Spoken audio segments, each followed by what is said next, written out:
Hello दोस्तों, good morning. आज हम लीनियर क्वाड्रेटिक क्यूबिक पॉलिनोमियल पढ़ने वाले हैं और इनके साथ साथ हम इन देखने वाले हैं कि ये किस तरीक़े से इनको डिवाइड किया गया है। और पिछली क्लास में हमने कॉफिशिएंट क्या होते हैं ये वाला पार्ट पूरा कर लिया था। एक बार और फटाफट मैं रिवीजन करा देता हूँ। पिछले वाले पार्ट में हमने कॉफिशिएंट देख लिया था, डिग्री देख ली थी, वेरिएबल पार्ट क्या होता है, कांस्टेंट टर्म्स क्या होती है, कॉफिशिएंट क्या होते हैं, ये सारी चीज़ देख ली थी। एक बार क्विक रिवीजन और कर लेते हैं फटाफट। The coefficient of x cube, तो ये पूरा पॉलिनोमियल एक्सप्रेशन है। इसमें देखो पावर आगे पीछे हो रही है, कोई फ़र्क नहीं है, स्टैंडर्ड फॉर्म में नहीं लिखा। तो आप तो केवल एक्स की पावर क्यू वाला टर्म देखो, इसमें एक्स की पावर 2 क्यू वाला टर्म ये है, इसका कॉफिशिएंट क्या है -5, इसके साथ क्या चिपका हुआ है -5, तो इसका कॉफिशिएंट क्या हो जाएगा -5। इसमें देखो कॉफिशिएंट ऑफ एक्स बताना है, तो पूरे पॉलिनोमियल में एक्स देखो कहाँ आ रहा है, यहाँ आ रहा है। इसके साथ क्या चिपका हुआ है, ये चिपका हुआ है 2√2 माइनस के साथ, तो पूरा इसका कॉफिशिएंट क्या हो जाएगा -2√2। नेक्स्ट देखो कॉफिशिएंट ऑफ एक्स स्क्वायर निकालना है। एक्स स्क्वायर का कॉफिशिएंट सर इसमें तो है ही नहीं है, और जो टर्म्स होता नहीं है उसको जीरो एक्स स्क्वायर भी लिख सकते हैं। और जीरो एक्स स्क्वायर का मतलब हो जाएगा जो टर्म्स होता नहीं है उसकी कॉफिशिएंट जीरो माना जाएगा। जो टर्म्स होता नहीं है उसका कॉफिशिएंट क्या माना जाएगा, जीरो माना जाएगा। आगे समझ में। अब इस वाले में पार्ट में मैं आपको ये बताता हूँ कि लीनियर, क्वाड्रेटिक, क्यूबिक और ये पॉलिनोमियल होते क्या हैं। इसके अलावा मोनोमियल, बाइनोमियल, ट्राइनोमियल ये क्या होंगे, इसके बारे में हम देख लेते हैं। पहले इसकी थ्योरी देख लेते हैं क्या होते हैं, फिर इसमें आता हूँ कि ये इनको बताने के लिए, ठीक है। और साथ ही साथ इसमें हम ये भी देखेंगे कि इसकी स्टैंडर्ड फॉर्म क्या होती है। इसमें देखो पावर आगे पीछे लिखी हुई है, यदि पावरों को एक अरेंजिंग या असेंडिंग या डिसेंडिंग ऑर्डर में यदि हम जमा दें, पहले 5x³ का टर्म लिख लें, फिर x² का टर्म लिख लें, फिर x का टर्म लिख लें, फिर कांस्टेंट टर्म लिखें, तो ये एक फॉर्म कहलाती है स्टैंडर्ड फॉर्म, ठीक है। इसके बारे में मैं बात करूँगा, चलो देखते हैं।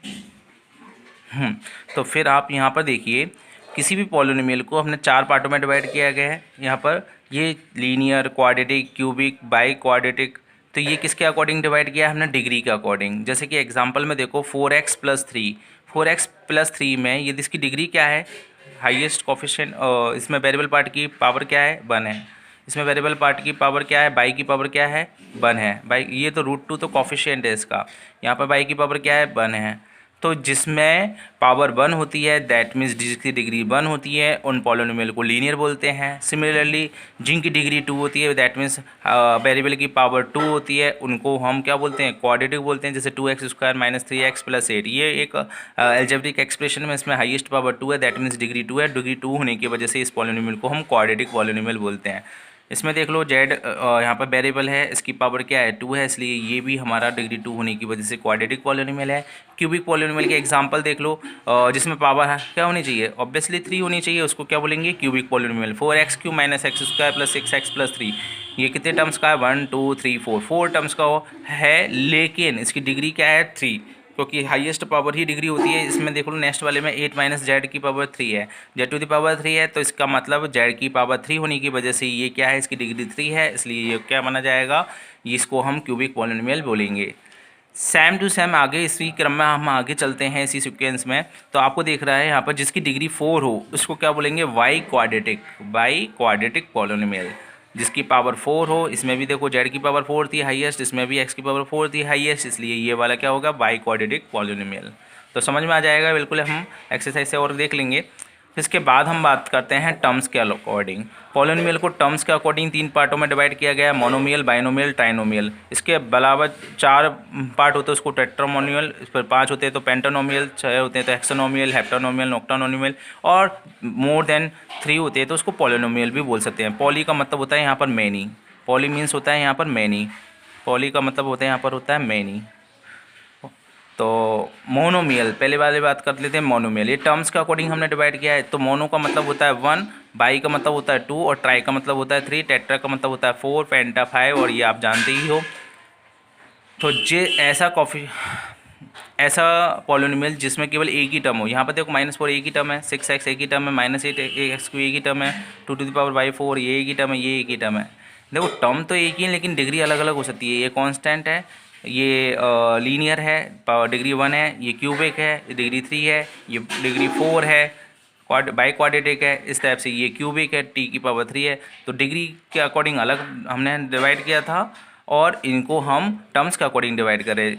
इसमें देखो इस वाले पॉलिनोमियल में दो टर्म्स हैं, इस वाले पॉलिनोमियल में कितनी टर्म्स है, दो टर्म्स है, इसलिए ये इसको क्या बोलेंगे हम, बाइनोमियल।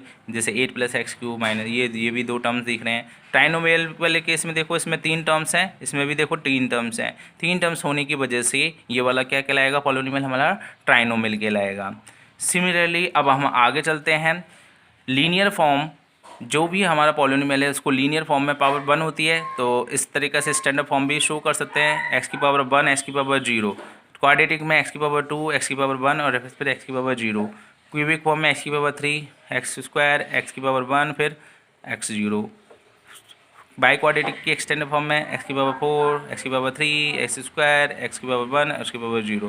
दैट मीन्स यहाँ पर हम देखो पावर को हमने घटते हुए क्रम में लिखा है, दैट मीन्स डिसेंडिंग ऑर्डर में लिखा है, इसलिए इसको क्या बोलेंगे हम, स्टैंडर्ड फॉर्म बोलेंगे। देखो ax + b ये लीनियर की हो गई स्टैंडर्ड फॉर्म। क्वाड्रेटिक की ax² + bx + c, क्यूबिक की ax³ + bx² + cx + d, और बाई क्वाड्रेटिक की ax⁻3 4 6x² सॉरी मैंने गलत बोल दिया, ax⁴ bx² + cx² + dx + e। यहाँ ABCDE ये ABCD क्या है, यहाँ पर ये कॉफिशिएंट है, और इसकी पावर देखो हाईएस्ट क्या है 4 है, इसलिए बाई क्वाड्रेटिक है, और ये स्टैंडर्ड फॉर्म है। दैट मीन्स पावरों को हमने डिसेंडिंग ऑर्डर में लिखा है, तो स्टैंडर्ड फॉर्म में हम पावरों को डिसेंडिंग ऑर्डर में लिखते हैं। तो यहाँ पर आपको कंसेप्ट बिल्कुल समझ में आ गया होगा कि भाई डिग्री के अकॉर्डिंग 4 टाइप्स में इस टाइप से डिवाइड किया गया है, पॉलिनोमियल को टर्म्स के अकॉर्डिंग अलग टाइप से डिवाइड किया गया है, और स्टैंडर्ड फॉर्म इस तरीक़ा से होती है।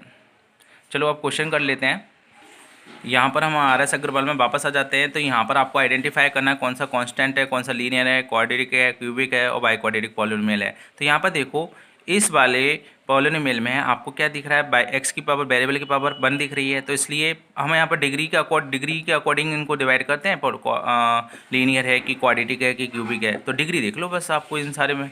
इसकी डिग्री क्या है 1, तो इसलिए लीनियर। इसकी डिग्री क्या है 1 इसलिए लीनियर। इसकी डिग्री क्या है 3 है, इसलिए ये क्या होगा क्यूबिक। इसकी डिग्री क्या है 3 है, इसलिए क्यूबिक। इसकी डिग्री 4 है, इसलिए बाई क्वाड्रेटिक बोलेंगे, क्वाड्रेटिक। और इसकी डिग्री 2 है, इसलिए क्या बोलेंगे इसको हम, क्वाड्रेटिक। इसकी डिग्री 4 है बट इसमें बाई क्वाड्रेटिक बोलना चाहिए था इसको ना। नेक्स्ट इसकी डिग्री क्या है 2 है, इसलिए क्वाड्रेटिक। इसकी डिग्री कुछ भी नहीं है, इसलिए कांस्टेंट है। और इसकी डिग्री क्या है, p वेरिएबल होता है, इसकी डिग्री 1 है, इसलिए ये लीनियर है। तो यहाँ पर डिग्री के अकॉर्डिंग समझ में आ गया। अब टर्म्स के अकॉर्डिंग देख लेते हैं। Degree give the example of monomial of degree 5। तो आपको मोनोमियल का एग्जांपल देखना है, मतलब एक ही टर्म रखना है, और डिग्री 5 का देना है। तो कुछ भी दे सकते हो, जैसे x⁵ दे दिया मैंने, या 6x⁵ दे दिया। तो डिग्री तो 5 होनी चाहिए। वेरिएबल आप ABCD में से कुछ भी ले सकते हो, जैसे मैं बोल सकता हूँ 7a⁵ ये भी हो सकता है। ऐसे ही यहाँ पर बाइनोमियल डिग्री ऑफ 8 देना है, तो बाइनोमियल मतलब दो टर्म्स लिखने हैं। जैसे ये वाला ले लो और इसमें डिग्री क्या कर दो, बस 8 कर दो, x⁵ कर दो, ये वाला भी माना जाएगा। मतलब दो टर्म्स का कोई भी वेरिएबल ले लो जिसमें डिग्री क्या कर दो, केवल 2। जैसे इसमें दो टर्म्स का कौन सा है, इसमें दो टर्म्स का हमारा है, कोई भी टर्म्स नहीं है, 3 टर्म्स है या 1 टर्म्स है। इसमें देखो ट्राइनोमियल है, ट्राइनोमियल में डिग्री 4 वाला चाहिए, तो इसमें कौन सा लिख सकते हैं डिग्री 4 वाला, ये वाला पार्ट लिख सकते हैं। ये ट्राइनोमियल मतलब 3 टर्म्स है और डिग्री क्या है 4 भी है। अब आपको एग्जांपल देना है मोनोमियल का, फिर डिग्री 0। देखो कांस्टेंट टर्म को ही ये वाला जो एग्जांपल अपन बोल सकते हैं, क्योंकि ये मोनोमियल तो है ये, और डिग्री 0 का मतलब ये कांस्टेंट है। ओके, डिग्री जिसकी 0 होती है उसको कांस्टेंट पॉलिनोमियल बोलते हैं। अब बात आती है नेक्स्ट लास्ट वाले एक्सरसाइज का, लास्ट क्वेश्चन कर लेते हैं। Rewrite each of the following polynomial in standard form. Standard form में हमको लिखना है। देखो यहाँ पर देखो सबसे हाईएस्ट पावर वाला टर्म्स देखो, सबसे पहले तो क्या दिखा है आपको 5x³, तो सबसे पहले 5x³ लिखेंगे। फिर इसके बाद आपको x² वाला टर्म लिखेंगे -2x², फिर x वाला टर्म लिखेंगे +x + 8।